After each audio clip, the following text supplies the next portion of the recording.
India's #1 women's Hindi magazine. Globe icon down arrow. Hindi, English, Marathi. Home, family drama, short stories. कहानी मनोरंजन, short story मनोरंजन. Share, 5 minutes read. शून्य claps. Post thumbnail. इस जीवन यात्रा में मेरे अनेक मित्र रहे. कारोबारियों, जमींदारों से मेरा संपर्क घनिष्ठ रहा है.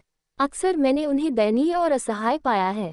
सहायकों, नौकरों की दया पर निर्भर, प्रायः असहाय और परेशान. तभी तो उनको जीवन के नाम पर अच्छी खासी उम्र में भी किसी न किसी आदमी का सहारा हर समय चाहिए था. बस यूं ही उनका अनमोल जीवन बीत गया. मनोरंजन और तफरीह के लिए कुछ युवाओं का दल किसी गांव में भ्रमण करके आनंदित हुआ जा रहा था. एक किसान को अमरूद के पेड़ पर फावड़ा चलाते देखकर वो सभी उत्सुकतावश उसके नजदीक चले गए और देखते रह गए कि इतनी फुर्ती से काम कर रहा वो किसान तो 50 से भी ऊपर का ही लगता था. उसने हंसकर उन सभी युवकों का स्वागत किया और वहां से कच्ची मूली, गाजर, अमरूद, अनार आदि तोड़कर खाने की सहर्ष अनुमति भी दे दी. युवक उस लंबे चौड़े खेत में घूम फिरकर प्रकृति के थाल में सजी ताज़ा फल सब्जी की दावत का मजा लेने लगे. किसान के अतिरिक्त दर्जन भर लोग वहां तरह तरह के काम कर रहे थे. कोई गुडाई कर रहा था, कोई खेत सींच रहा था, कोई मेड़बंदी कर रहा था, कोई हरा साग चुन रहा था, कोई टमाटर के फलदार कोमल पौधों को लकड़ियां लगाकर सहारा दे रहा था. वहां सरसों, सोयाबीन, मूंगफली, मटर, टमाटर, धनिया, पालक आदि सभी की हरी भरी फसल लहलहा रही थी. जरा सी देर में वो युवक ये तो साफ समझ गए कि यही किसान यहाँ का मालिक है और उन सभी को ये भी अच्छी तरह दिखाई दे रहा था कि वो स्वयं दिन रात मेहनत करता है, मानो किसी मेहनती मजदूर का पुत्र हो. वहाँ काम कर रहे अन्य सहायकों के प्रति उसकी इतनी आत्मीयता थी कि उस किसान के आज और उस समय के व्यवहार से उसकी हर दिवस की पूरी दिनचर्या और उसके इस कृषक जीवन की सरलता का सुमधुर परिचय मिल रहा था. उसके आग्रह पर युवक खुशी खुशी उसके घर भी गए, जो वही खेतों के बीचों बीच बना था. गोबर से लीपा हुआ आंगन अंदर भी कच्चा फर्श था और बाहर 2 बड़े बड़े माटी के चूल्हे सुलग रहे थे. उनमें दाल और भात पक रहा था.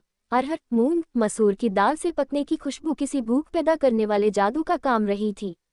अब वो सिलबट्टे पर ताज़ा हरा धनिया और पुदीना लेकर पीसने लगा तो युवकों ने उसको रोककर वह काम अपने हाथ में ले लिया.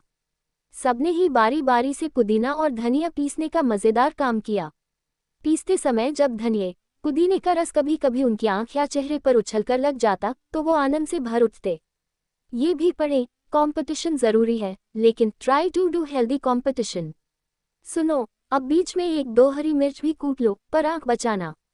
किसान ने स्नान करते करते पास ही कुएं से आवाज देकर कहा तो उनमें से 2 युवक तुरंत ताज़ी हरी मिर्च तोड़ लाए. बहुत देर तक वो बार बार हरी मिर्च की मादक महक महसूस करने के लिए हथेली को नाक के पास ले जाते रहे. इसी दौरान वो मुड़ मुड़ कर उस क्यारी में उग रहे उन मिर्च के पौधों को देखकर सोचते भी रहे कि इतनी ताजगी तो महंगा डिओडोरेंट भी नहीं दे सकता. अब वही पास में रखा चाकू लेकर ताज़ा टमाटर और मूली का सलाद जब वो युवक काटने लगे तो चाकू की धार लगने के बाद उसमें से टपकते रस और मूली, टमाटर दोनों की मिलीजुली महक ने उनको दीवाना कर दिया. चूल्हे पर हांडी में पकी वह दाल को चखते ही उनको ऐसा जायका मिला कि वो किसान को बोले बगैर न रह सके, आप तो जीते जी स्वर्ग का भरपूर मजा ले रहे हैं. बिल्कुल, मैं खुद से भी हर रोज यही कहता हूँ. वो किसान हंसते हंसते बोल उठा. उसके घर की सजावट और रहन सहन की सरलता से उसके अंतर्मन का आभास अत्यंत सुंदर रूप से उसकी दोनों आंखों में झलक रहा था. युवक देख ही चुके थे कि उसके हृदय में किसानों के प्रति कैसी आंतरिक सहानुभूति उमड़ी पड़ती है.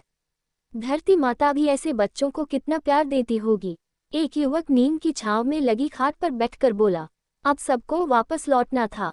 उसमें से एक युवक से रहा नहीं गया और वहां से जाते जाते एक बार सवाल कर ही लिया, अब आप 60 बरस पूरे कर चुके हो. ये इतनी सारे खेत सब आपकी ही संपत्ति है, तो अब कुछ आराम और सुख सुविधा से रहने का मन नहीं करता. मुझे मेहनत से बड़ा मनोरंजन कुछ और लगता ही नहीं. कहकर उन्होंने जब अपनी आंखें ऊपर की ओर उठाई तो उनमें दैवीय तेज नजर आ रहा था. फिर जरा सा रुककर वो बोले, हाँ, मैं भी माटी का पुतला ही तो हूँ. कभी कभी तो बहुत ही तीव्रता से आता भी है भोग और ऐश्वर्य का लालच, मगर मेरे रक्त में जुझारूपन से भरे पूर्वजों का संस्कार भी है, इसलिए मैं और मेरा संकल्प उसे शासक नहीं बनने देते.